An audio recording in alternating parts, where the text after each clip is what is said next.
ನಾವು ಇವತ್ತಿನ ವಿಡಿಯೋದಲ್ಲಿ ಆರ್ಟಿಕಲ್ಸ್ ಬಗ್ಗೆ ಡಿಸ್ಕಸ್ ಮಾಡೋಣ. ಸೊ ಕೆಲವೊಬ್ಬರು ಸ್ಟೂಡೆಂಟ್ಸಿಗೆ ಏನಂದರೆ ಆರ್ಟಿಕಲ್ಸಲ್ಲಿ ತುಂಬ ಕನ್ಫ್ಯೂಷನ್ಸ್ ಇರುತ್ತೆ. ಮೇನ್ಲಿ ಇನ್ ಎಕ್ಸಾಮ್ಸ್ ಟೈಮ್ಸಲ್ಲಿ ಆರ್ಟಿಕಲ್ಸ್ನ ಎಲ್ಲಿ ಬಳಸಬೇಕು ಅನ್ನೋದು ತುಂಬ ಕನ್ಫ್ಯೂಷನ್ಸ್ ಇರುತ್ತೆ. ಸೊ ಆ ಕನ್ಫ್ಯೂಷನ್ಸ್ನ ನಾವು ಇವತ್ತು ಈ ವಿಡಿಯೋ ಮೂಲಕ ಕ್ಲಿಯರ್ ಮಾಡೋಣ. ಓಕೆ, ಆರ್ಟಿಕಲ್ಸ್ ಅಂತ ಹೇಳಿದರೆ ಎ ಆ್ಯಂಡ್ ದ, ಇದನ್ನು ನಾವು ಆರ್ಟಿಕಲ್ಸ್ ಅಂತ ಹೇಳ್ತೀವಿ. ಓಕೆ, ಆರ್ಟಿಕಲ್ಸಲ್ಲಿ ಎರಡು ವಿಧ, 2 types of articles are there. Okay, first is definite article, that is the, and indefinite article a and. ಇದನ್ನು ನಾವು ಇಂಡೆಫಿನೆಟ್ ಆರ್ಟಿಕಲ್ ಅಂತ ಹೇಳ್ತೀವಿ. ಡೆಫಿನೆಟ್ ಮತ್ತು ಇಂಡೆಫಿನೆಟ್ ಆರ್ಟಿಕಲ್ಸಲ್ಲಿ ಮಧ್ಯದಲ್ಲಿರುವಂಥ ಡಿಫ್ರೆನ್ಸ್ ಏನು? ಇಲ್ಲಿ ಒಂದು ಎಕ್ಸಾಂಪಲ್ ನೋಡೋಣ. I saw a doctor. So ಇಲ್ಲಿ ಆರ್ಟಿಕಲ್ ಎ ಅನ್ನು ಬಳಸಿದ್ದಾರೆ. ಸೊ ಇದರ ಅರ್ಥ ಏನು? ಐ ಸಾ ಅ ಡಾಕ್ಟರ್, ನಾನು ಡಾಕ್ಟರ್ನ ನೋಡಿದ್ದೆ ಅನ್ನೋದು ಇಲ್ಲಿದೆ ಸೆಂಟೆನ್ಸ್ ಅರ್ಥ. Any doctor, no specification. ಆದರೆ ಆ ಡಾಕ್ಟರ್ ಯಾವ ಡಾಕ್ಟ್ರು ಆಗಿರ್ಬೋದು, ಏನೂ ಸ್ಪೆಸಿಫಿಕೇಷನ್ ಇಲ್ಲ. ಓಕೆ, ಯಾವುದೇ ಡಾಕ್ಟರ್ ಆಗಿರ್ಬೋದು, ನಾವು ನೋಡಿರ್ಬೋದು ಡಾಕ್ಟರ್ಸಲ್ಲಿ ಎಷ್ಟೊಂದು ಸ್ಪೆಷಾಲಿಸ್ಟ್ ಇರ್ತಾರೆ ಅಲ್ವಾ. ಸೊ ಇಲ್ಲಿ ಸ್ಪೆಸಿಫಿಕೇಷನ್ ಇಲ್ಲ. ಅಂದರೆ ಮಕ್ಕಳು ಡಾಕ್ಟರ್ ಇರ್ತಾರೆ, ಮಹಿಳೆ ಡಾಕ್ಟರ್ಸ್ ಇರ್ತಾರೆ, ಸೈಕ್ಯಾಟ್ರಿಸ್ಟ್ ಇರ್ತಾರೆ, ಕಾರ್ಡಿಯಾಲಜಿಸ್ಟ್ ಇರ್ತಾರೆ. ಸೊ ಈ ಸ್ಪೆಷಲಿಸ್ಟ್ ಡಾಕ್ಟರ್ಸನ್ನು ನಾವು ನೋಡ್ಬೋದು. ಆದರೆ ಇಲ್ಲಿ ಆ ರೀತಿ ನಮಗೆ ಏನೂ ಗೊತ್ತಾಗ್ತಾ ಇಲ್ಲ. ಇಲ್ಲಿ ಜನರಲ್ ಆಗಿ ಹೇಳ್ತಿದ್ದಾರೆ I saw the doctor. So ಇಲ್ಲಿ ಡೆಫಿನೆಟ್ ಆರ್ಟಿಕಲ್ನ ಯೂಸ್ ಮಾಡಿದ್ದಾರೆ. ಇಲ್ಲಿ ಇದರ ಅರ್ಥ ಏನಾಗುತ್ತೆ ಅಂದರೆ talking about the particular doctor, ಒಬ್ಬ ಪರ್ಟಿಕ್ಯುಲರ್ ಸ್ಪೆಷಾಲಿಸ್ಟ್ ಡಾಕ್ಟರ್ ಬಗ್ಗೆ ಇಲ್ಲಿ ಮಾತಾಡ್ತಿದ್ದಾರೆ ಅನ್ನೋದು ನಮಗೆ ಕ್ಲಿಯರ್ ಆಗುತ್ತೆ. So this is the difference between definite and indefinite article ಅನ್ನೋದು.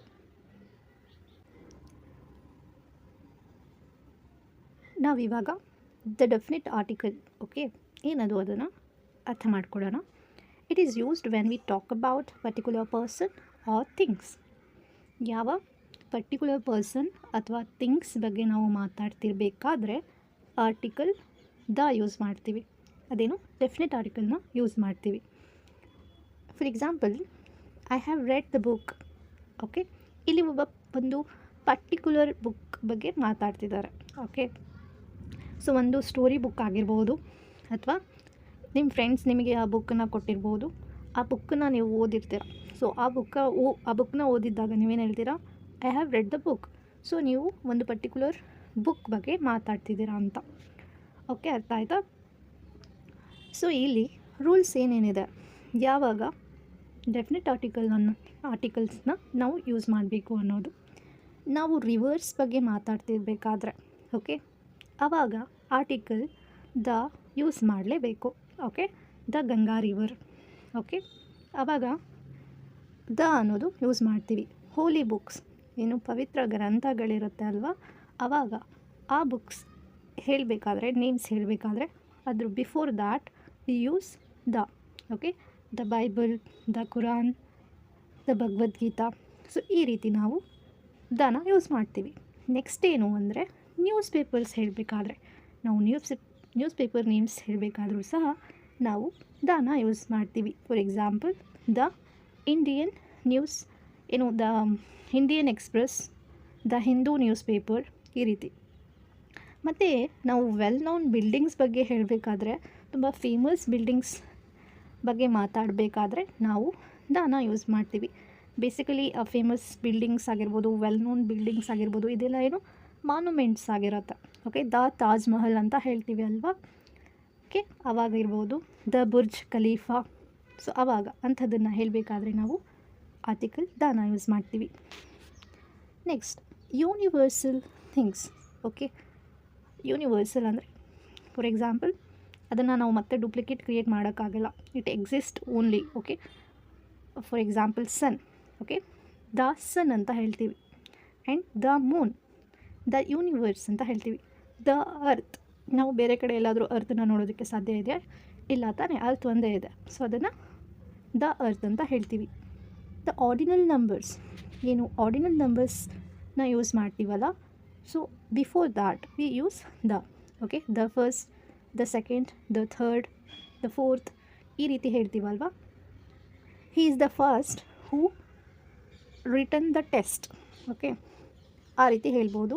ಮತ್ತು ಸೂಪರ್ಲೇಟಿವ್ ಅಡ್ಜೆಕ್ಟಿವ್ಸ್ ಯೂಸ್ ಮಾಡಬೇಕಾದ್ರೆ ಸಹ ನಾವು ದಾನ ಯೂಸ್ ಮಾಡ್ತೀವಿ. ಹಿ ಈಸ್ ದ ಬ್ರೇವೆಸ್ಟ್ ಕಿಂಗ್ ಅಂತ ಹೇಳ್ತೀವಿ. ಓಕೆ, ಸೊ ಆ ರೀತಿ ಸೂಪರ್ಲೇಟಿವ್ ಡಿಗ್ರೀಸ್ ನಲ್ಲೂ ಸಹ ನಾವು ದಾನ ಯೂಸ್ ಮಾಡ್ತೀವಿ.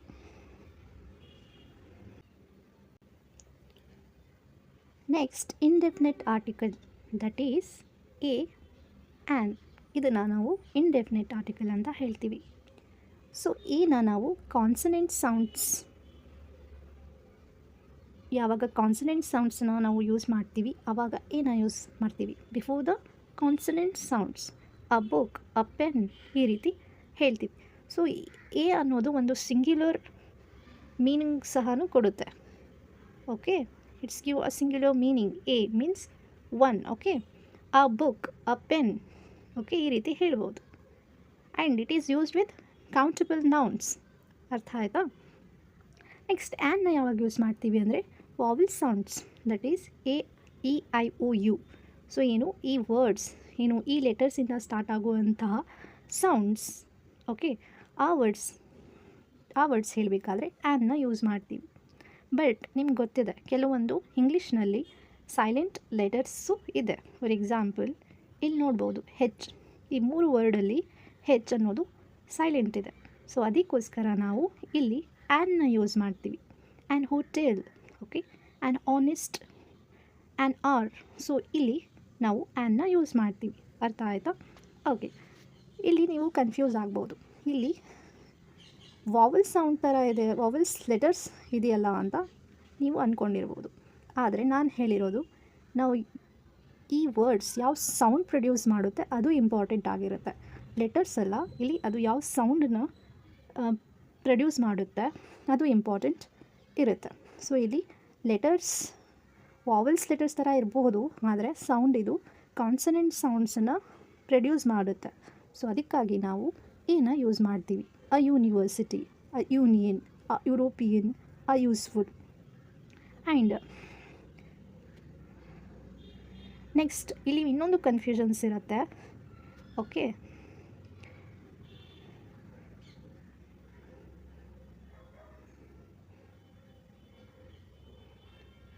ಸೊ ಇಲ್ಲಿ ಫಾರ್ ಎಕ್ಸಾಂಪಲ್ ಇದು ಕಾನ್ಸನೆಂಟ್ ಲೆಟರ್ಸ್ ಅಂದ್ಕೊಳ್ತೀರಾ, ಬಟ್ ಇದು ಸೌಂಡ್ ಪ್ರೊಡ್ಯೂಸ್ ಮಾಡೋದು ವಾವೆಲ್ಸ್ ಆಗಿರುತ್ತೆ. ಆ್ಯನ್ MBA ಸ್ಟೂಡೆಂಟ್ ಅಂತ ಹೇಳ್ಬೋದು, ಆ್ಯನ್ MLA ಅಂತ ಹೇಳ್ಬೋದು. ಓಕೆ, ಸೊ ಈ ಏನು ಇಂಪಾರ್ಟೆಂಟ್ ಥಿಂಗ್ಸ್ ಇದೆ ಇದನ್ನು ನೀವು ನೆನ್ಪಿಟ್ಕೊಳ್ಳಿ. ಸೊ ನಿಮಗೆ ಆರ್ಟಿಕಲ್ಸ್ ಯೂಸ್ ಮಾಡೋದ್ರಲ್ಲಿ ಏನು ಪ್ರಾಬ್ಲಮ್ ಆಗೋದಿಲ್ಲ. So this is things you have to remember. I hope articles ಬಗ್ಗೆ ನಿಮಗೆ ಡೌಟ್ ಕ್ಲಿಯರ್ ಆಗಿದೆ ಅಂದ್ಕೊಂಡು